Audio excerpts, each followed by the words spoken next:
الحمد لله وكفى وسلام على عباده الذين اصطفى أما بعد فأعوذ بالله من الشيطان الرجيم بسم الله الرحمن الرحيم. قال النبي صلى الله عليه وسلم إن أسرع الدعاء إجابة دعوة غائب، أو كما قال النبي صلى الله عليه وسلم. نبی علیہ الصلوۃ والسلام فرمای ټولنا زر دعا کا قبلیږي د هغه چا چې د غایب سړي دپاره دعا وکړي. مثلا یو سړی موجود نه دی او د هغه دپاره دعا وکړي شي، زما مور پلار نشته، زما یا دوست نشته او هغوی ما ته رایاد شو په دعا په ټایم کې او ما د هغوی دپاره دعا وکړه، نو الله رب عزت دغه دعا ډېر زر قبلوي. نن سبا عام طور سره یو رواج دی، هغه دا دی چې ما او تاسو که مخامخ یو کس ناست دي که نه، نو د هغه دپاره د هغه د خوشحالولو دپاره چې یاره دا سړی خوشحاله شي، نو هغه ته به قسمه قسم دعاګانې کوو. خو لیکن که هغه بیا اخوا شو، بیا زما که هر څومره نږدې ولیني، زما رور دی ولیني، بیا د هغه زما نه په دعا کیږي نه. زمونږ استاد محترم به یو شعر وی او یقینا د دې موضوع سره ډېر مناسبت لري، نو عرض کوم چې اس کے خلوص میں بھی ضرورت کا رنگ تھا، اس کے خلوص میں بھی ضرورت کا رنگ تھا، وہ دے رہا تھا مجھ کو دعا سب کے سامنے. نو یقینا مونږ زمونږ او خلوص هم د ضرورت نه ډک وي. مونږ چې چاته خپل خلوص ښایو که نه، نو هغه هم د ضرورت نه ډک وي. د خلکو په مخ کې مو مخ یو شانتي او هغه خلک رانه بیا شاته شي، نو بیا مو به مخ بل شانتي شي. نو دعا په دې باندې مخکې ما یو بیان کړی، یقینا دعا غوښتل دا ضروري څیز دی، ډېر اهم څیز دی. الله رب العزت خپله فرمایي، نبی علیه الصلاة والسلام ته وایي چې وقال ربکم ادعوني استجب لکم. ای نبي ته دې خلکو ته ووایه چې زما نه غوښتنه وکړي، زما نه وغواړي، زه به د دې دعا قبلوم. خو لیکن ما او تاسو په مخامخ ډېرو دعاګانو کوو، خو لیکن چې یو سړی وروستو شي، زما نه اخوا شي، بیا زما نه هېري. یو دا او بله زمونږ اکثر دعاګانې چې کوم دی دا رټي رټایي، بس په یا کومې دعاګانې مې یادې کړي دي بس هغه به ویم، ما وبخې، مور او پلار مې وبخې، او یاران دوستان مې وبخې، استادان مې وبخې، او دغه او دغه. بس د کوی چندخان نه جوړ شوي دي، د کوی نه به هر څه نه پېژنو. نه، لږ سوچ کول زما ضرورت څه دی، ما ته آینده کم څیز ضرورت راتلی شي، هغه غوښتل. د ټولو نه اهم څیز، د ټولو نه اهم څیز غوښتل هغه څه دي؟ زما او ستاسو خاتمه بالایمان. دا هره دعا کې ګوره پته نه لګي دعا الله رب العزت څه ټایم قبلوي، کله یې قبلوي، کومه دعا زما قبلیږي. هر ټایم دغه دعا غوښتل چې الله زما خاتمه بالایمان وکړي. ځکه چې ما او تاسو ګوره په حدیث مبارک کې راځي که نه، نبی علیه الصلاة والسلام فرمایي چې الدنیا سجن المؤمن و جنت الکافر.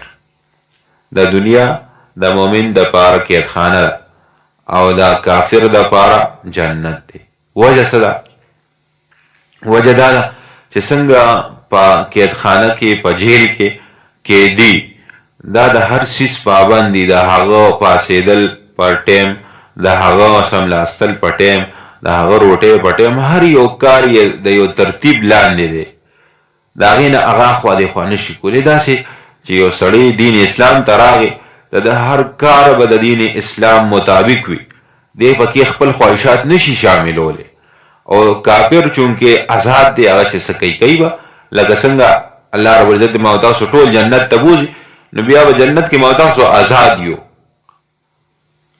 یو بزرګ لیکي که نه، هغه وایي چې یاره په جنت کې به نه دی، خلکو به صرف د یو څیز تمنا کوي، د هر خواهش به د انسان پوره وي، خو لیکن یو تمنا وي، یو تمنا د هر سړي به د آرزو وي، هر یو کس به دغه کوي، خواهش کوي چې الله رب العزت ماله اوس د یو څو سیکنډو دپاره مهلت راکړي چې الله رب العزت ته سجده وکړم. خو چونکې بیا خو به الله رب العزت ما او تاسو وینو، بیا به د لیدلو هغه خبره یي که نه. اوس ما او تاسو په غیبو باندې ایمان دی، الله رب العزت مو نه لیدلی دی، نه مو کتلی دی، مونږ ورته عبادت کوو. خپل په جسم کې چې کوم محترم او مکرم اندام دی، مخ تندې، دا ورته ږدو په خورو باندې. دا څه د وجې چې الله رب العزت زما نه راضي شي. نو بیا به دا څیزونه هلته ني، بیا به ما او تاسو بالکل د خپلو خواهشاتو مطابق زندگی تېروو، څه زړه کې راځي هغه کوه. نو دلته ما او تاسو د یو لاین، د یو باونډرۍ دننه یو، د هغې نه بعد ما او تاسو نه شو وتلی. نو په دغه وجه چې کوم دی، هر څیز زما او ستاسو په ترتیب باندې دی. نو دغه او کافر د دې خلاف دی، بس چې څه زړه کې راځي هغه کوي نه. خو لیکن دعا چې کوم دی، دا دعا دا انتهایی زبردست او اعلی څیز دی. الله رب العزت نه هر ټایم غوښتل دي چې ما او تاسو د الله رب العزت نه وغواړو.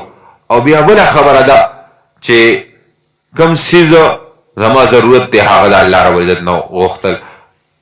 او اهم څیز په دعا کې دا دی چې د دعا طریقه زده کول. مفتی صاحب فرمایي، هغې به وګوره الله رب العزت ځان ته دومره په دعا کې نږدې وګاڼه که نه، بلکې هغې به یو خبره کوله چې لکه دا لاس د سړي نه ما او تاسو کله دعا دپاره لاس اوچت کړو که نه، نو دا لاس هم د سړي نه لرې دی. وي داسې وغواړه که نه، الله رب العزت نه داسې وغواړه لکه زه د دې تلي نه غواړم، ما دا لاس نیولی دی که نه، زه د دې تلي نه غواړم، دا چې ما ته څنګه نږدې دی او د دې نه څنګه په اسانه باندې څیز حاصلولی شم، نو داسې ما ته په دعا باندې دا څیز په اسانه باندې حاصلېږي. هغه زما دعا قبلېږي. د دعا دپاره یقین ضروري دی.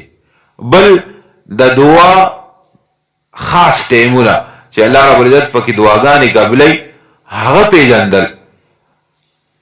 په هغې کې د ټولو نه بهترین وخت چې کوم دی، دا د سحر ته نږدې ټایم دی، دا شپې آخري پهر چې کوم دی، آخري حصه، بس سحر ته نږدې ټایم، بانګونو لکه پېشمنۍ مال، دغه ټایم کې سړی راپاسي، الله رب العزت ته ودرېږي، یو دوه رکاته نفل وکړي، بیا د هغې نه بعد لاسونه اوچت کړي، الله رب العزت نه وغواړي.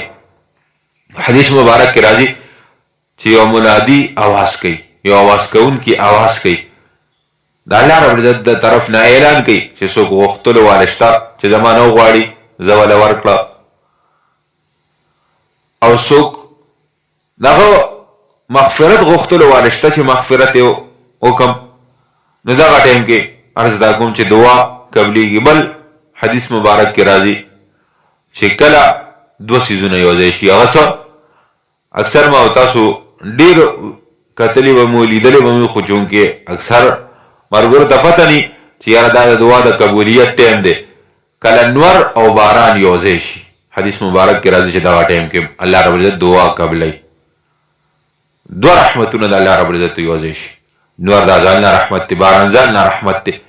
نو دغه ټایم کې دعا قبلېږي. دغه ټایم کې بیا دعا کول، د فرض لمونځ نه بعد دعا کول، او بیا خاص طور سره په حدیث مبارکو کې د جمعې ورځ د هغې د دعا د قبولیت ډېر زیات خصوصیت دی چې د جمعې په ورځ کې چې کوم دی، یو وخت داسې دی چې په هغې کې دعا بالکل نه رد کېږي. هغه دعا چې سړی وغواړي نو بس ټک په ټک قبلېږي، هغه ټایم سره قبلېږي.